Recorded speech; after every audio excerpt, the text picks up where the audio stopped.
Back when I was the chief executive of the Sovereign Orbital Logistics Network, under the auspices of the Galactic Crown, I received an edict from the High Court to initiate a collaborative effort. The mission was to commission a pair of starships, one for freight and the other for passenger transport, on behalf of the Crown's fleet. I reached out to the renowned shipbuilders of Terra, the Nakatomi Yamada shipyards, to handle the construction, while my company furnished cutting-edge schematics for both orbital and faster-than-light (FTL) drive systems. The Nakatomi Yamada shipyards were not just factories but cradles of human ingenuity and dedication. The shipbuilders were not mere workers. They were artisans, each with a story as intricate as the ships they built. A young prodigy, Hana Yamada, stood out. She was a descendant of the yard's founders and had the dreams of the stars imprinted in her DNA. Hana's unorthodox methods often clashed with the traditionalists, yet it was her innovations that allowed for breakthroughs in efficiency and design. The Crown had set aside a substantial budget for the project, 600 million Crown credits for the freight vessel and 900 million for the passenger craft. The freighter was to support at least 200,000 6-meter equivalent units, SEUs, and capable of a 1,000 light-year leap without pause.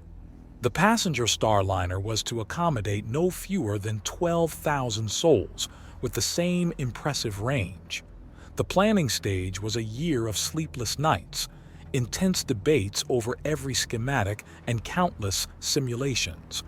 Every decision was scrutinized, from the ergonomic design of crew quarters to the intricate web of the ship's neural networks. Hana was instrumental in implementing an advanced AI-driven workflow that streamlined the assembly process, reducing both time and waste. The construction took 4 years. The vessels, upon completion, were christened the Merchant's Halo for the cargo ship and the Voyager's Sanctuary for the passenger liner. They were masterpieces of function over form, their utilitarian silhouettes a testament to Terran efficiency.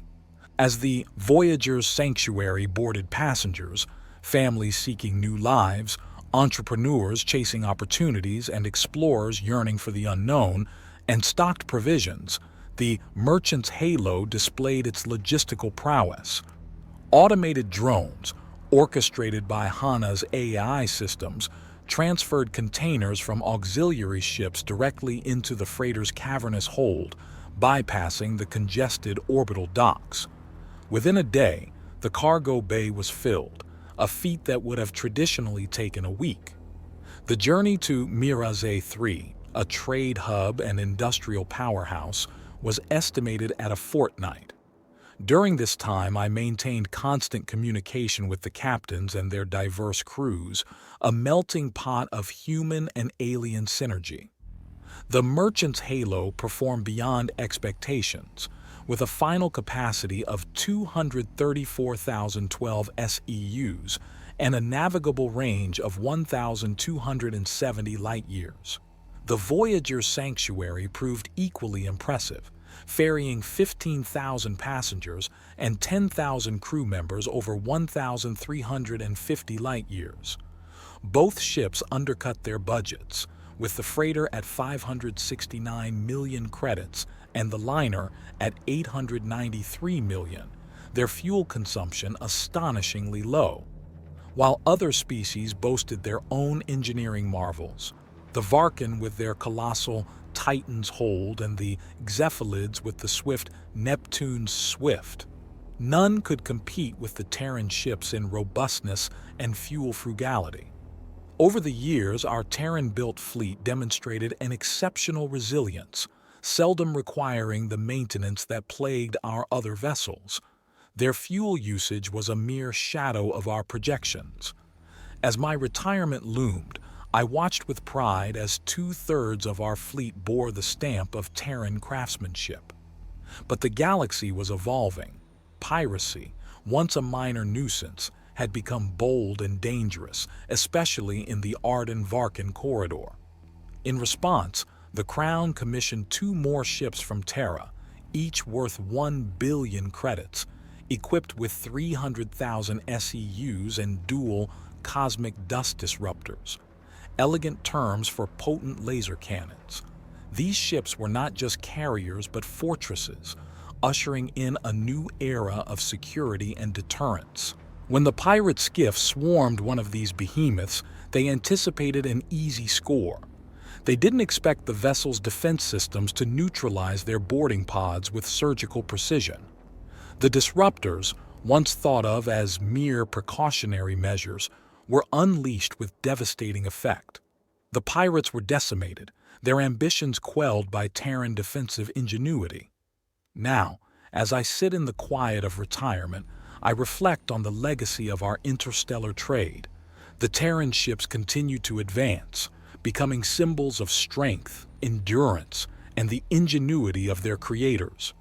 As I pen my memoirs, these architectural behemoths are not simply vessels. They are the epitome of my life's work, the embodiment of a dream that stretched beyond the horizon of our home planet to the distant stars. The Merchant's Halo and the Voyager's Sanctuary have now become venerable icons, traversing the cosmic sea with the grace of celestial bodies. Their journeys are chronicled in the annals of the Sovereign Orbital Logistics Network, inspiring a generation of starfarers.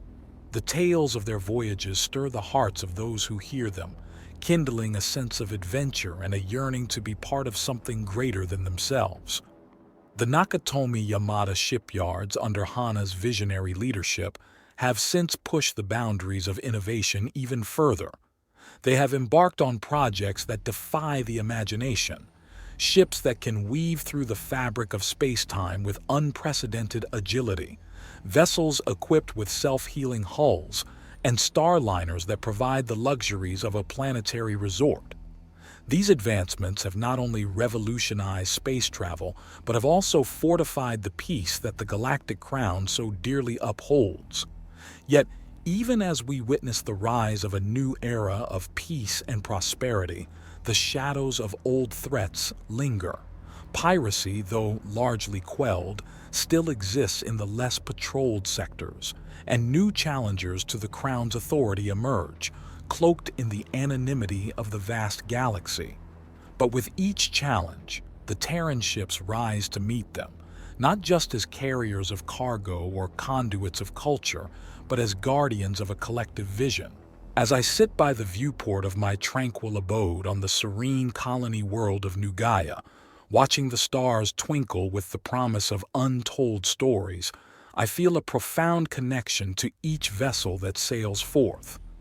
These ships carry more than materials or passengers. They carry the torch of human aspiration, fueled by the relentless spirit of exploration and the unyielding pursuit of knowledge. In the twilight of my career, I find comfort in the knowledge that the future is in capable hands. The ships that we have built are not merely constructs of metal and energy.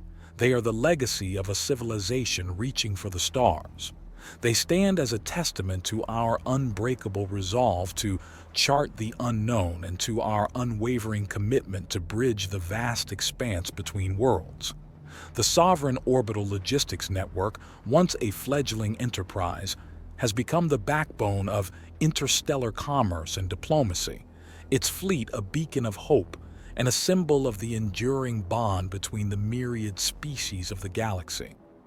And as I lay down my pen, my thoughts drift to the young dreamers who will one day take the helm, guiding these vessels on their eternal odyssey across the heavens, ever forward, ever upward, into the boundless frontier that awaits.